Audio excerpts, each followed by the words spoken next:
No, but I've studied on the rights and obligations of the WTO sa Washington. And the anchor, the basis of the WTO framework is the economic theory of comparative advantage. So a lot of times, di ba? For example, yung issue ng sibuyas, onions, every year.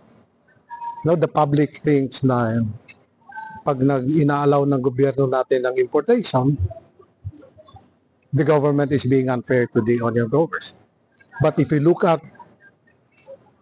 the perspective, no, total perspective as a country, ilan ba ang onion, ang Pilipino dependent on onions for their livelihood? Hindi, wala pa 100,000 yan. Di ba? Ano ang population ng Pilipinas ngayon? More than 114. Oh, 114, 116 million. Yet, because the government nai-intimidate sa lobby nitong mga onion growers, numbering about 100,000. No, dinidelay nila ang importation. Minsan hindi inaalaw ang importation. Agencies like the Department of Agriculture, ang kulang nila is really communication. They need to communicate why importation is good for the country. Why importation is good for the consumers. Bakit mo pipilitin ang ordinary Filipino to buy 160, 200 pesos kilo na chicken?